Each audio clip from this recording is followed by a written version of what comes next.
This PC only costs $500 and it can play games at 1440p and it can crush games at 1080p. Is it any good though? Well, we're gonna find out in this video. We're gonna go over the parts list, test it in some games, and show you how you can save money or spend a few extra dollars to bump that performance even higher. Let's get started. For the CPU, we chose the Ryzen 5 5500. Now this CPU doesn't have Gen 4 support, but it is really good at 6 cores and 12 threads. The reason we went with this CPU is because the motherboard we picked up was the X470 from MSI that has this nice red and black color scheme, and it does not have Gen 4 support, so that's why we went with the Ryzen 5 5500. This motherboard only cost me $75, and I picked up the CPU used on eBay for only $80. To cool the CPU, we went with the tried and true 214 XT from ID Cooling. It is only $17 on Amazon every day of the week. For the SSD, we picked up a Team Group SSD for only $45. Again, we only needed Gen 3 support, so we just picked up a Gen 3 drive. Again, at the end of the video, I'll show you some alternative parts that would give you some better performance, or where you can cut costs if you want to get it even cheaper. For the RAM, we went with a $43 kit from Oli. This is red RGB RAM. It was a steal on Amazon. I think it's a little closer to $50 now, but we picked it up for $43. The red and black extension cables really make this PC pop. Those were $20,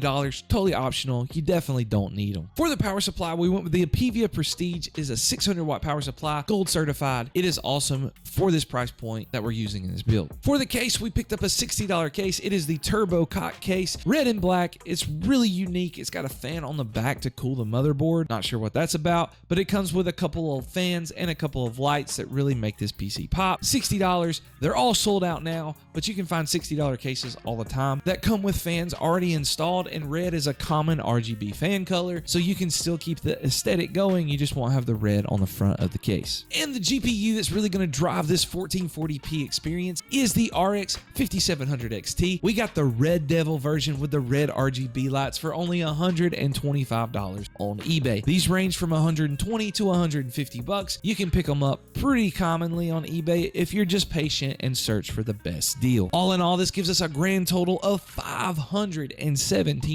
for 1440p gaming. How good is it? Well, let's dive into those benchmarks so you can see it for yourself. First up, in Warzone 2.0, we played it at 1440p on the balanced preset settings. We played it with FSR and without FSR to show you both numbers, just to tell you, how the experience went. With no FSR, we got 70 to 80 FPS, which is pretty playable, and 1440p just looks so good. Once I started playing on 1440p, I never wanted to go back. We turned FSR on just to see how much it would help us, and we got 90 to 95 FPS, which on Warzone, it gives you a pretty decent smooth experience. This was in the Resurgence game mode, so take that however you want to take it. Now at 1080p in Warzone, we went with the same balanced preset settings, again with no FSR and with FSR. With no FSR, we got 80 to 90 FPS. When we turned FSR on, we got 90 to 100. We can start to see the bottleneck of the Ryzen 5 5500 here at 1080p with the 5700 XT. Halo Infinite 1440p is a little bit more demanding, and there's no upscaling technologies built into Halo at the moment, so we just went with the medium preset settings to kind of give us that middle of the road experience, and we got 65 to 80 FPS depending on what was going on during the action and what map we were playing. Halo Infinite, the maps really changed the FPS numbers a whole lot that I've noticed over all these benchmarks I've been doing, but you should definitely be able to get around 65 no matter which map you're playing. Halo Infinite does allow you to drop the render scale down some, so you could drop that down to a little bit lower if you wanted to play at 1080p, and it would give you closer to 100 FPS, but again, 1440p looks pretty awesome to me. Starfield at 1440p was the biggest surprise. Now I know it's an AMD title, but it really did awesome at 1440p. Now we did have to put everything on the lowest settings possible, and we bumped that render scale all the way up to 100, so we would be at true 1440p, and we got 70 FPS. Now it might dip depending on if there was an explosion here or there, but it was pretty awesome to see 70 FPS on Starfield, which is the new crisis. To get 1080p, we did lower the resolution scale down to 75%. That gives us a 1080p resolution just to see what the experience might be, and it actually increased our FPS all the way to 90 FPS, which is a little bit more playable if you really like those high FPS experience. But in a game like Starfield, I'm just playing for enjoyment, so I like the better graphics, so 1440p max 100% render scale, that would be better for me. If you like gaming PCs or benchmarks, or want to know more about your FPS, how to get it, or what you're going to get when you get your PC, press that like and subscribe button, because we do it every week over here at at Matt Miller PCs. Cyberpunk 2077 at 1440p on the medium settings with FSR. One thing I've noticed about Cyberpunk, it will not let me turn off FSR on these built-in benchmarks. It's driving me crazy. So if you know how to do that, let me know down in the comments, because I turn it off, I run the benchmark, but at the end of the benchmark, it still says it's on and it's driving me crazy.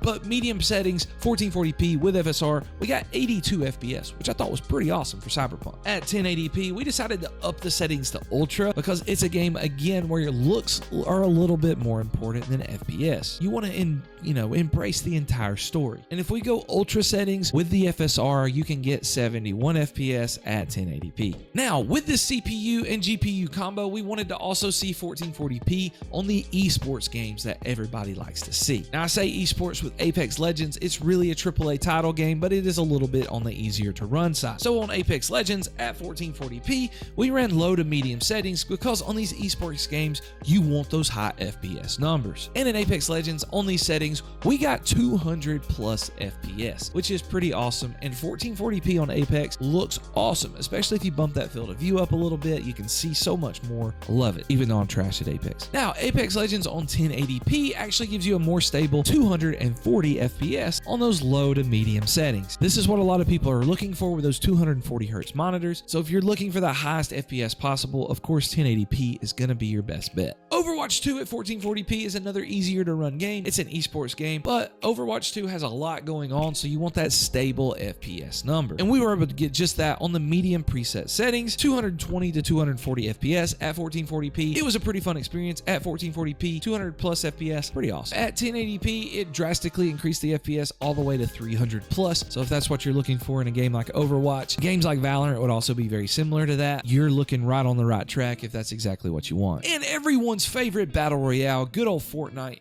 Now, the knock with Fortnite is AMD GPUs are not the best. And the 5700 XT is where they start to get a little bit better. If you get above that with the 6000 series, Fortnite does get a little bit better as far as performance goes. The 5700 XT is the start of that. If you go much lower than that, yeah, AMD does tend to struggle compared to its NVIDIA counterparts in the same price range. But the 5700 XT does pretty good at 1440p. We tried it on DX12 with competitive settings first, and we got around 180 to 240 FPS. There was a lot of up and down and drops. You could probably cap it at around, 165, I think is where it'll let you cap it. Maybe a little bit closer to 180 if you wanted to, and you would get a smooth experience with no drops. But dropping down to 180 doesn't bother me that much, so I would probably cap it at 240. And the thing with AMD GPUs is performance mode is not much different. Also on performance mode, you can get around 180 to 240. And no matter how I tweak the view distance and things, it didn't really change the FPS. So 180 is where I would say I'm comfortable saying that it stayed, but it did jump up to 240 from time to time depending on what was going on in your battles. Fortnite is the biggest disappointment at 1080p. The CPU really holds us back here, which again, at the end of the video, I'll show you one that's a little bit better that'll help you out with performance. But we saw literally no difference at 1080p or at 1440p, no matter what settings we used, trying to get the highest FPS possible in Fortnite with this combo. Well, what do you think about this PC? Well, you can let me know down in the comments. But if you want to save a few bucks, here's what I would do. First of all, you do not have to get the X470 motherboard. You can look for a B450 or even a B350. That will save you some money, and you don't have to go with the red and black color scheme. For the CPU, you can drop down to the Ryzen 5 3600. That'll save you around $20 to $25 on the used market, depending on what you want to do there. If you can find the stock cooler, it will save you a little bit of money if you can find it bundled into one deal. But if you're going to have to buy a stock cooler, they're still like $10 to $12, so you might as well get the one with RGB, And of course, you don't have to buy the cable extensions. But if you're wanting a little bit of boost in performance, what I would look for is a B550 motherboard. These things are going for $80 or $90 a lot brand new, and you could pick that up really easy. And the CPU, you could go with the Ryzen 5 5600. That's a Gen 4 CPU. That'll give you some boost in performance with the 5700 XT. So if you add those two things, it'll add a little bit of money to your cost, but it could drastically improve your performance. Overall, 1440p, $517. Let me know what you think. But if you're wanting something better, go check this one out.